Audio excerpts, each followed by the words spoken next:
नमस्कार, मैं जितेंद्र चतुर्वेदी। आखिर अब कौन सा सुराग हाथ लग गया है जिसके कारण आम आदमी पार्टी में हाहाकार मचा हुआ है। और एक सवाल यह भी उठा है कि पार्टी के नेता हो, मंत्री हो, अगुआ हो या दिल्ली के मुखिया हो, सबके चेहरे का रंग क्यों उड़ गया है? आखिर ऐसा क्या हाथ लगा है जिसके कारण पार्टी के भीतर एक तरीके का सन्नाटा पसर गया है?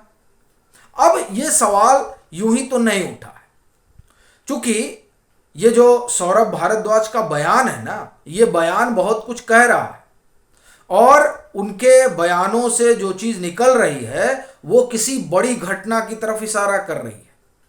वो यूं ही नहीं कह रहे हैं कि अधिकारी जो है अब एक एक मंत्री चुने जाएंगे और एलजी ने उन पर दबाव बनाया है। मसला दबाव का नहीं है, मसला चुनाव का है, जो निकल कर अब एक एक सामने आ रहा है और जो ये बता रहा है कि किस तरीके से आम आदमी पार्टी की जो सरकार है और उसके अगुआ हैं उन पर शिकंजा कसता जा रहा है।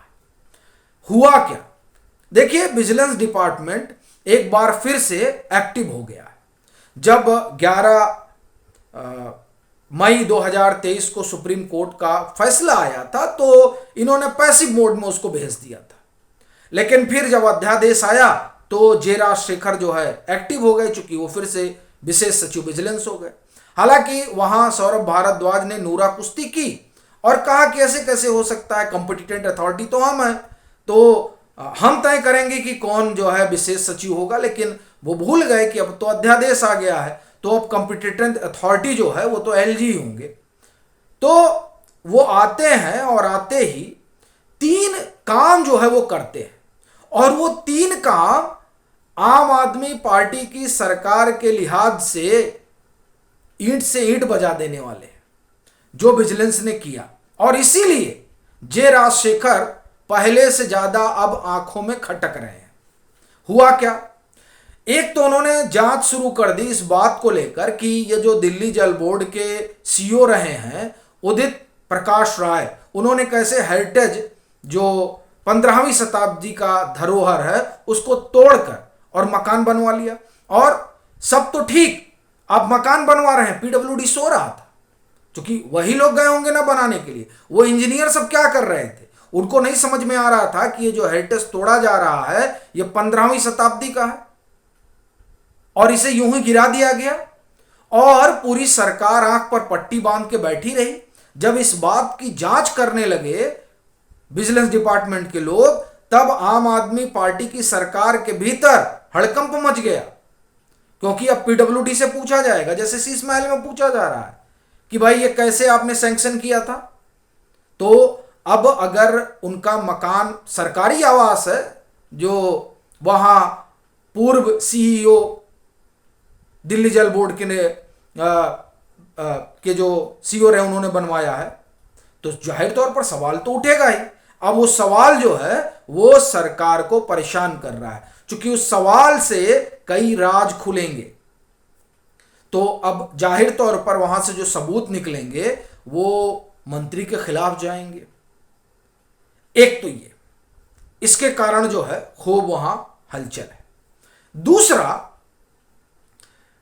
जो इनके मुख्य, आप ये कहें कि मुख्य क्या कहें, हम निजी सचिव कहें, अरविंद केजरीवाल के, विभव कुमार, उनको जो बंगला दिया गया है ना, वो विजिलेंस डिपार्टमेंट को ठीक नहीं लगा और उन्होंने बाकायदे इस पर जवाब मांगा है कि साहब ये बताओ कि ये जो बंगला इनको मिला है ये तो मतलब इसके लिए कुछ अहर्ता होती है, वो तो पूरी नहीं कर रहे हैं, फिर मिला कैसे? अब ये तो आप यही कहिए कि सीधे सीधे मांद में हाथ डाल देने वाली बात है, वही विजिलेंस डिपार्टमेंट ने किया। सो इसलिए और ये परेशान है, क्योंकि विजिलेंस ठीक बात पूछ रहा है और भले ही ये सरकार दावा कुछ भी करती हो, लेकिन सही बात पूछ लीजिए तो खलबली तो मची जाती है। और तीसरा, खुद सौरभ भारद्वाज।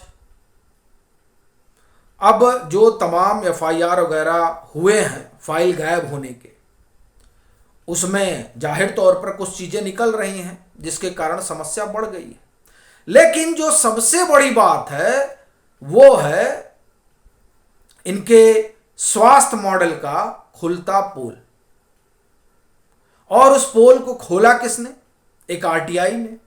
आरटीआई आई और पता चल गया कि साहब जिस स्वास्थ्य मॉडल की ये दुमदुमी बजाते रहते हैं वो स्वास्थ्य मॉडल तो इतना खस्ता निकला। अब आप कहेंगे क्या बात कर रहे हैं? तो अभी आप देखिए कि मनीष सिसोदिया खुद और उनकी पत्नी, उनके इलाज पर जो खर्च हुए हैं वो सब प्राइवेट अस्पतालों पर खर्च हुए हैं। और वही क्यों? अरविंद केजरीवाल बात करते हैं अपने स्वास्थ्य मॉडल की, वो खुद अपना खांसी का इलाज कराने कहां गए थे? बेंगलुरु गए थे। और बहुत बड़ा सेंटर है जहां पर नेचुरोपैथी के जरिए आप की तमाम बीमारियों को दूर किया जाता है। अब वो सेंटर तो बेंगलोर में है। और बात ये करते हैं कि हमारा मोहल्ला क्लिनिक, और हमारे मोहल्ला क्लिनिक को देखने बान की मून आए थे, माने पूर्व महासचिव संयुक्त राष्ट्र।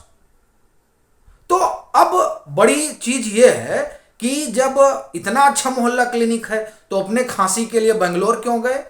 और इतना ही अच्छा जो स्वास्थ्य व्यवस्था है, तो जो पूर्व डिप्टी सीएम हैं दिल्ली सरकार के, उनको अपने और अपनी पत्नी के लिए निजी अस्पताल क्यों दिखा?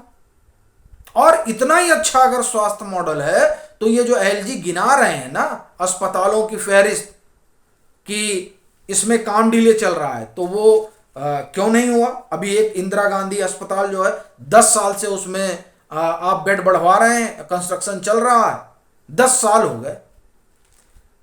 तो ये जो है मॉडल है। और सबसे बड़ा जो सबूत दिया इनके मॉडल का वो खुद आप ये कहें कि अरविंद केजरीवाल और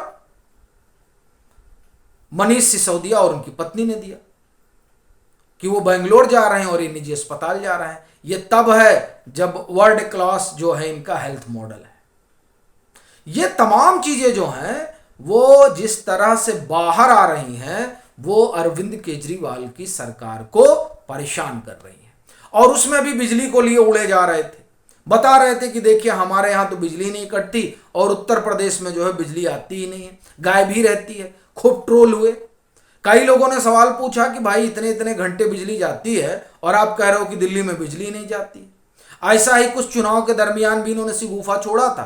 तब मनोज तिवारी बाकायदे इन्वर्टर जो बिकते हैं उन दुकानों पर गए और उन्होंने पूछा कि क्या आपका व्यापार ठंडा चल रहा है? उन्होंने कहा नहीं, धड़ल्ले से इन्वर्टर बिक रहा है।